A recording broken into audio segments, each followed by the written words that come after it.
আমি এই জিনিসটা চিন্তা করে কুল পাই না যে এত টাকা খরচ করে কি জন্যে দূর দূরান্তে জায়গায় গিয়া ঘুরতে হয়।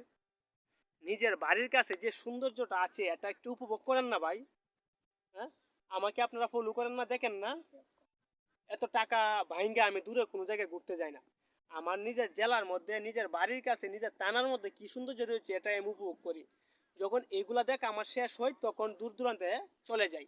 তো আজকে আমার ভিডিওটা দেখে অনেকে বুঝতে পারতেছেন যে আমি কিরকম একটা ওয়েদারে পরিবেশে আসলাম। চতুর্দিক দিয়ে নদী, মাঝখানে আমি দুইটা গাছের মধ্যবর্তী স্থানে নৌকা নিয়ে বসে রইলাম। কত শান্তি লাগতেছে, কত আনন্দ লাগতেছে।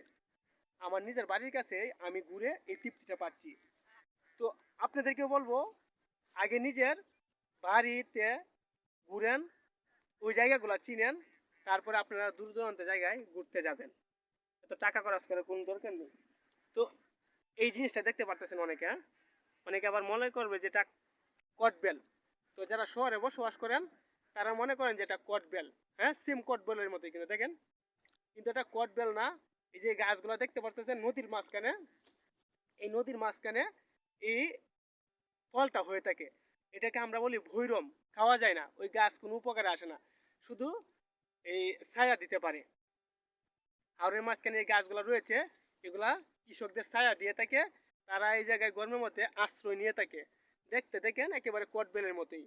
তো এইগুলো আমাদের জেলার সৌন্দর্য। হাওরের মাঝখানে এরকম অনেক হাজার হাজার গাছ রয়েছে, যে গাছগুলোতে এই যে ছোট বাচ্চা কাচ্চারা তারা নদীতে এসে আশ্রয় নেই, নদীর ডাইলের মধ্যে বিশ্রাম নেই।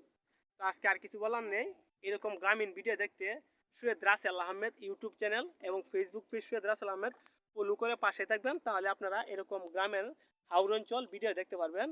তো আজকে বিদায় নিলাম। আল্লাহ হাফেজ। একদিন একটা ভিডিও নিয়ে হাজির হব।